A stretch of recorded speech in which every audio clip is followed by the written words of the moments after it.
Okay. ఇప్పుడు మీరు వివేకానంద స్వామిని స్ఫూర్తిగా తీసుకొని ఇటువైపొచ్చేసారు.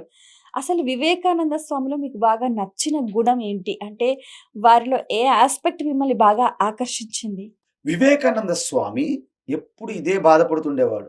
హ్మ్. సత్యం వదిలేసి అసత్యాన్ని పట్టుకుంటున్నారు. హ్మ్. అంటే అసతోమ సద్గమయ, తమసోమ జ్యోతిర్గమయ. జ్యోతి స్వరూపం నిజమైన విద్యను వదిలేసి అజ్ఞానం అనే లౌకిక విద్యలు వెంట పడుతున్నారు. బాధపడేవాడనమాట. మృత్యోర్మ అమృతంగమయ. నాశనం అయిపోయినటువంటి శరీరాల పట్టి ఏలాడుతున్నారు గానీ, నాశనం లేని చైతన్యానికి ఎవరు ఎళ్ళట్లేదే. అందువలన నా యొక్క సనాతన ధర్మం ఉపనిషత్తులు ఏమి చెప్తున్నాయంటే, ప్రపంచంలో కని, విని, ఎరగని ఎవడు దర్శించినటువంటి తత్వం నా సనాతన ధర్మం దర్శించింది. దానికి సంబంధించినోడిని నేను గర్వంగా చెప్తున్నానని 1893 చికాగో సదస్సులో చెప్పారండి అమెరికాలో. హ్మ్. ఆయన చేత్తో ఒక్క భగవద్గీత తీసుకెళ్లారు ఈ భారతదేశం నుండి. వేరే పుస్తకాలను తీసుకెళ్ళలే. హ్మ్. ఎందుకంటే వేదము అనేది దాని పేరేంటి వేదం అని ఎందుకన్నారు? వేదాల మనుషులు రాయలేదు. హుహు. ప్రత్యక్షానుమిత్యేవ యస్తోపాయో న బుధ్యతే ఏనం విదంతి వేదేన తస్మాత్ వేదస్య వేదత. హుహు. అంటే యావత్తు సృష్టి అంతా కూడా ఈరోజు మెటీరియలిస్టులు అనమాట అందరూ. అందరూ మ్యాటర్ మీద పడి ఉన్నారు.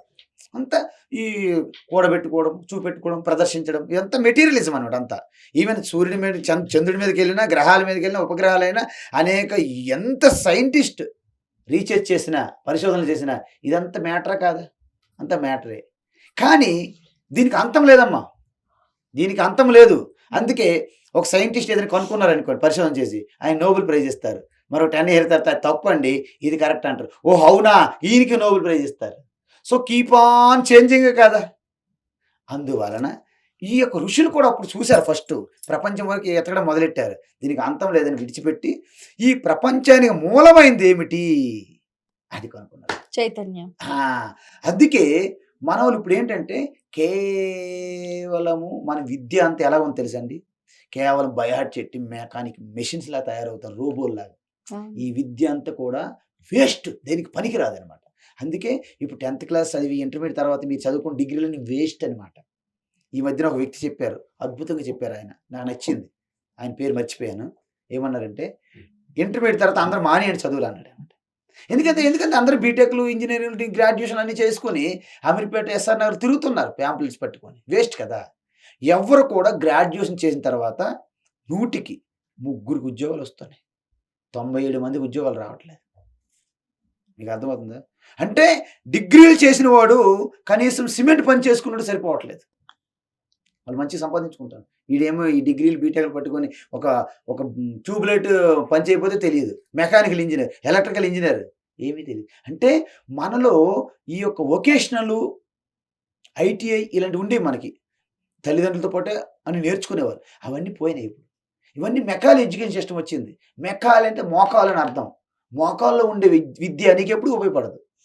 బుద్ధి అనేది ఇక్కడ ఉండాలి. బుద్ధితో ఆలోచించాలి. నీ మనసుతో, హృదయంతో ప్రేమించాలి. మనస్సు, హృదయంతో ప్రేమించాలి. బుద్ధితో ఆలోచించాలి. మనం ఇప్పుడు సొసైటీ అంతా ఎలా తయారైంది తెలుసా? బుద్ధితో ప్రేమిస్తున్నారు. మనసుతో ఆలోచిస్తున్నారు. అంతా అధర్మమే జరుగుతుంది.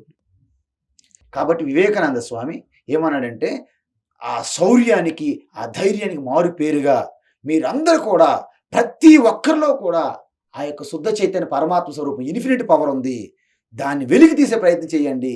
కాబట్టి ఎవరైతే ఫుట్‌బాల్ బలంగా తన్నుతాడో అలాంటి ఇనుప కండరాలు, ఉక్కు నరాలు కలిగినటువంటి యువకులు నాకు కావాలి. భారతదేశమే కాదు ప్రపంచాన్ని మార్చేస్తానన్నారాయన. అందుకే arise, awake stop not till the goal till is reached. Till the goal is reached. దాని యొక్క మంత్రం ఏంటో తెలుసా? కఠోపనిషత్. అవునా? అది ఆయన స్వయం కాదది. నాకది ఎంత ట్రాన్స్‌లేషన్. నచ్చిందో అసలు. Arise, awake and awake. Stop not top till not the till goal. Reach the goal is reached. హ్మ్. అది ఆయన సొంతం కాదు. ఈ ఉపనిషత్ మంత్రం యొక్క ట్రాన్స్‌లేషన్ అది. ఓహో! ఉత్తిష్ట జాగ్రత్త ప్రాప్య వరాన్ని బోధత. క్షురస్య దార నిశితా దురత్యయ దుర్గం పతస్తత్ కవయో వదంతి. హుహు. అది ఉపనిషత్ మంత్రం. దాని ట్రాన్స్‌లేషన్ వివేకానంద స్వామి చెప్పాడు. మనమేమనుకుంటాం వివేకానంద స్వామి బాగా చెప్పాడు.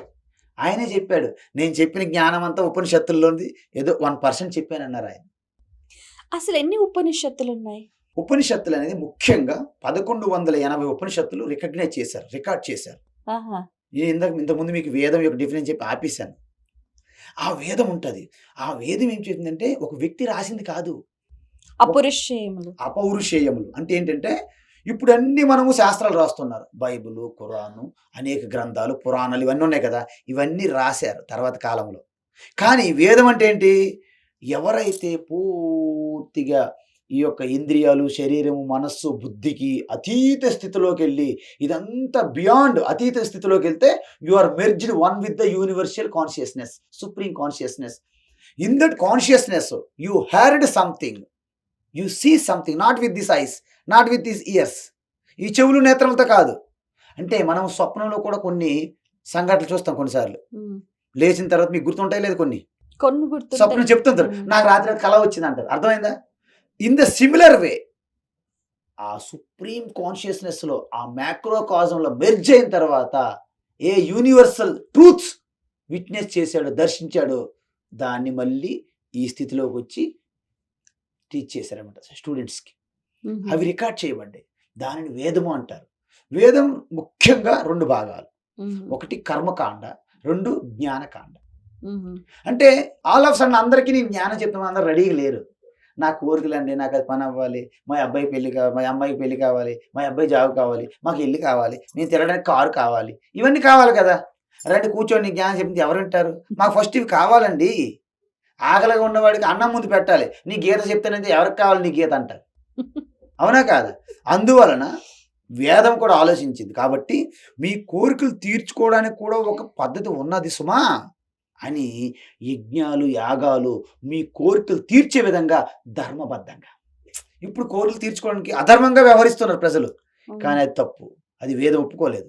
నీ ధర్మంగా నువ్వు యజ్ఞయాగాలు చెయ్యి. నువ్వు వర్క్ చెయ్యి. నువ్వు కర్మలు చెయ్యి. నీ కోరికలు తీరుతాయి అన్నారు. కానీ ఇలా ఎంతవరకు కోరికలు తీరుతాయి? నాకేమైనా మోక్షం వస్తుందా? అల్టిమేట్ శాంతి, అల్టిమేట్ ఆనందము, అల్టిమేట్ భద్రత వస్తుందా? సెక్యూరిటీ? నో. హ్మ్. ఎల్ఐసీలు ఏం పనికిరావు అక్కడ. అది ఏమన్నారు? వీటిని దాటి నువ్వు జ్ఞానంలోకి రావాలి. జ్ఞానం అంటే ఏంటి? ఇంతకీ నువ్వెవరో తెలుసుకోవండి. నువ్వెవరో తెలుసుకోకుండా ఈ ధర్మాన్ని రక్షిస్తాను, ఈ సమాజాన్ని రక్షిస్తాను, నేను పొడిసేస్తాను, నేను పెద్ద తురుము, పెద్ద ఉరుము అంటే కుదరదు. నువ్వెవరో తెలియాలి. అంటే ఎలా? ఆ! నేనెవరో అని తెలుసుకోవడానికి నీకు ముందు ధర్మం అంటే ఏంటో తెలియాలి. ధర్మం అంటే ఏంటో తెలియాలంటే ధర్మానికి ఆధారం తెలియాలి. నీ హృదయంలో ఎప్పుడైతే ఎటువంటి కల్మషం లేనటువంటి ప్రేమ జనిస్తాదో, ఎలాగైతే మీ బిడ్డలకి ఎలాగైతే ఎటువంటి కల్మషం ఉండదండి తల్లికి, తల్లి ప్రేమ బిడ్డల విషయంలో. అలాంటి ప్రేమ ఈ సృష్టిలో ఉన్న సకల ప్రాణుల యందు మీరు కలిగి ఉండగలరా? దాన్ని కరుణతో నిండిపోయిన హృదయం అంటారు. అలాంటి కరుణతో నిండిపోయిన హృదయముతో మీరు ఏ ఆలోచన చేసినా అది ధర్మబద్ధము. ఏ హుహు. మాటాడినా అది ధర్మబద్ధమే. ఏ పని చేసినా అది ధర్మబద్ధమే అని శాస్త్రం చెప్పింది. అప్పుడు ఏమైంది? మీరు పూర్తిగా పరిశుద్ధమైనటువంటి హృదయం కలిగి పవిత్రమైన హృదయము, పవిత్రమైన మనస్సు, అంతఃకరణం కలిగిన వారవుతారు మీరు. ధర్మాన్ని ఆచరించడం వలన. అదే మీకు రక్షిస్తది. అందుకే ధర్మో రక్షతి రక్షితః. రక్షితః. ఆ ధర్మం ఏం చేస్తది తెలుసా? మీకు పుణ్యం ప్రొడ్యూస్ చేస్తది. హుహు. మన రూపాయలు ఇక్కడున్నాయి. అమెరికాలో పనికిరావు. అమెరికాలో మనం జీవించాలంటే ఏం చేయాలి? ఏం చేయాలి? డాలర్స్. డాలర్‌గా కన్వర్ట్ చేసుకోవాలి. మనం ఇక్కడ ధర్మము పుణ్యంగా కన్వర్ట్ చేసుకుంటే మీరు స్వర్గాది లోకములో కూడా అక్కడ హ్యాపీగా జీవించగలుగుతారు. అయితే ధర్మమే నాకు మోక్షం ఇస్తదా? ఇవ్వదు. మరి ధర్మం ఏమిస్తది? నాకు పుణ్యం ఇస్తది. ఈశ్వరుని యొక్క కృపా కటాక్షం నాకు అందుతాయి. తద్వారా ఈశ్వరుడు నీకు జ్ఞానం, నీ స్వరూపం ఏమిటి అని తెలుసుకోవడానికి ఒక వ్యక్తిని నీకు పంపిస్తాడు. ఆయన పేరే గురువు, ఆచార్య. అయితే ఎలా చెప్తాడు? ఆయన సొంతం చెప్తాడా? నో. వేదములో ఉన్నటువంటి బ్రహ్మ విద్య ఉంది. రెండో భాగం జ్ఞానకాండ అని చెప్పాను. ఉపనిషత్తులు అంటారన్నమాట. ఆ ఉపనిషత్తుల యొక్క తత్వం ఏంటంటే నీలో ఉన్న భ్రమలు, అజ్ఞానం, భయాలు పోగొట్టి, కోరికలు పోగొట్టి నీ స్వరూపాన్ని తెలియజేస్తాయన్నమాట. సూర్యునికి ఎలాగైతే మేఘాలు కప్పి ఉంచినంత వరకు మన సూర్యుడు కనిపించడు. సూర్యుడు కనిపించేది ఏం చేయాలి? గాలికి మేఘాలు సైడ్‌కెళ్ళాలి. మన స్వరూపం కూడా పరమాత్మ స్వరూపమే అయినప్పటికీ చీకట్లో పడిన ఆకారం ఎలాగైతే కనిపించదో, చీకట్లో పడిన ఆకారం కనిపించదు. అలాగే అజ్ఞానం అనే చీకట్లో మన స్వరూపం కనిపించట్లేదు. ఎప్పుడైతే గురువు శాస్త్రం మీకు అందుబాటులో వచ్చిందో, ఆ అజ్ఞాన భ్రమలు తొలగిపోయిన తర్వాత నేను ఐఎమ్ నథింగ్ బట్ ఈశ్వర స్వరూపమే అని మీకు అనుభూతి చెందుతుంది. దీనికి 7 మెట్లు ఉన్నాయి. నేను చెప్తాను గుర్తుపెట్టుకోండి.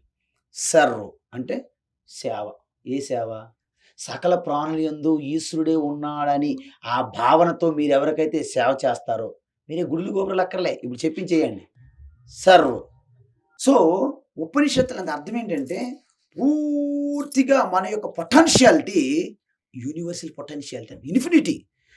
ఎలాగైతే మైన్స్‌లో బంగారం ఉంటది. కానీ దానికి అనేకమైన మాలిన్యాలు కప్పి ఉంచుతాయి. అది బంగారం ఉన్నది. కానీ దాన్ని ఏం చేయాలి? బంగారం పొందాలంటే ప్రాసెస్ చేయాలి. ప్రతి బండరాయిలో కూడాను మనం విగ్రహం మూర్తి ఉంటది. కానీ బండరాయి మనం పూజించము. దానికి అన్‌వాంటెడ్ అవన్నీ చెక్కేస్తే ఆ శిల్పం దొరుకుతుంది. పాల్లో వెన్నుంది. కానీ పాలంతా వెన్న కాదు. ప్రాసెస్ చేయాలి. మీలో దేవుడున్నాడు. కానీ మీ శరీరం అంతా దేవుడు కాదు. ఈ శరీరం అంతా కూడా ఇలాగ హెడ్ నాడింగ్ చేయడానికి గాని, చూడడం గాని, వినడం గాని వీటి వెనక ఒక శక్తి పనిచేస్తుంది. కళ్ళు చూడలేవు. కళ్ళు కిటికీలు లాంటివి. నేను కిటికీ నుండి సూర్యుడిని చూస్తున్నాను. అంటే కిటికీలు చూస్తేనే నేను చూస్తున్నానా? చెప్పండి. కిటికీ చూస్తుందా? నేను చూస్తున్నానా? మీరు. ఆ! మీ కళ్ళనే కిటికీల నుండి మీరు చూస్తున్నారు. హ్మ్. అంటే మీ నేత్రాలను చూస్తున్నాయా? మీరు చూస్తున్నారా? నేత్రాలు. నేత్రాలు ఎక్కడ చూస్తాయి? నేత్రాలు కిటికీలు లాంటివి. నేత్రాల వెనక మీకు శక్తిని అది చూస్తుంది. నేత్రాలు చూడట్లేదు. అదే విధంగా మీ అందుకే ఉపనిషత్తులు ఏం చెప్తాయి? దేవుడంటే ఎవరు? అంటే పరమాత్మ ఎవరు? ఐ ఆఫ్ ది ఐ అంటారు. నేత్రానికి నేత్రము, చెవులకు చెవి, మనసుకి మనసు, బుద్ధికి బుద్ధి అని అంటాడు. ఏమర్థమైంది మీకు? ఏం అర్థం కాదు. ఆ వెనక ఉన్న శక్తి. ఇప్పుడు చూడండి. కరెంట్ అంటే ఏమిటి? ఇప్పుడు కరెంట్ అంటే ఏంటి చెప్పగలరా మీరు నాకు? ఇక్కడ చూసి. వెలుతురు కరెంటా? ఫ్యాన్ గాలి కరెంటా? కూలింగ్ మన కూల్ చల్లగా ఉండే ఏసీ అది కరెంటా? కాదు. కరెంట్ అనేది you cannot experience. Through some equipment you can experience. అంటే బల్బు ద్వారా ప్రవహిస్తేనే లైట్ వచ్చింది. కానీ లైట్ కరెంట్ కాదు. ఫ్యాన్ ద్వారా ప్రవహిస్తే గాలి వచ్చింది. ఫ్యాన్ కరెంట్ కాదు. శుద్ధ చైతన్యం అనేది నువ్వు మాట్లాడే మాట కాదు. నువ్వు ఆలోచించే ఆలోచన కాదు. నువ్వు చూసే దృశ్యం కాదు. నువ్వు వినే శబ్దం కాదు. నువ్వు స్పర్శ కాదు. రుచి కాదు. వాసన కాదు. వీటన్నిటి వెనక ఎక్విప్‌మెంట్‌లన్నిటి వెనక ఉన్నటువంటి కరెంట్ మాదిరిగా సృష్టి వెనక దాగుండి సృష్టి రంజింపజేస్తుంది. ట్రాన్సాక్షన్ జరుగుతుంది. అందుకే నా హృదయంలో ఉన్న ఆ గుండె చప్పుడు వెనక ఉన్న శుద్ధ చైతన్యము సూర్యమండలం లోపల ఉన్న ఉనికితో సమానం అన్నమాట. హుహు. యచ్ఛాయం పురుషే యచ్చ అయం పురుషే యచ్చ అసౌ ఆదిత్యే స ఏకః. ఈ పురుషుల్లో ఈ హృదయస్థంలో ఉన్నటువంటి గుండె చప్పుడు వెనక ఉన్న చైతన్యమే అక్కడ ఆదిత్య మండలంలో ఉన్నటువంటి ఉనికికి సమానమే. అదే నేనై ఉన్నాను. ఆదిత్య హృదయం. ఆదిత్య హృదయం. హృదయం. ఆదిత్య హృదయం స్తోత్రం విన్నారా? అందువలన ఇది రామాయణంలో వస్తది. ఇది గాయత్రి మంత్రం అర్థం కూడా అదే. అందుకే మీ అందరూ చూడండి. ఈరోజు మన భారతదేశం అంతా కూడా ఇంత దుర్భరమైన స్థితిలో ఉండడానికి కారణము మనము గాయత్రి లాంటి మంత్రాన్ని విడిచిపెట్టేసాం. హ్మ్. గాయత్రి మంత్రం ఏంటి తెలుసా? ఫస్ట్ శరీరం అమ్మ. బయట ప్రపంచం. నంబర్ 1 స్థానం. దాని నుంచి నా శరీరం నాకు గొప్ప. నా శరీరం కంటే నాకు ఇంద్రియములు గొప్ప. ఇంద్రియముల కంటే మనసు గొప్ప. మనసు కంట్రోల్ చేసేది బుద్ధి. ఇంతకుముందు హ్మ్. చెప్పాం కదా! హ్మ్. కారు డ్రైవర్ అని. ఆ బుద్ధి నిరంతరము ప్రచోదనం జరగాలంటే అందుకే గాయత్రి మంత్రం ఏంటి తెలుసా? తత్సవితుర్వరేణ్యం భర్గో దేవస్య ధీమహి ధియో యో న ప్రచోదయాత్. ధియో యో న ప్రచోదయాత్. నా బుద్ధి ఒకటే కాదు. మా అన్ని బుద్ధులు ప్రచోదనం అవుగాక. అందుకే మనం గనక ఆ మంత్రాన్ని నిజంగా జపించి ధ్యానం చేస్తే ఈ భారతదేశంలో ఉన్నవారు ప్రతి బుద్ధి సద్బుద్ధి మారిపోతుంది.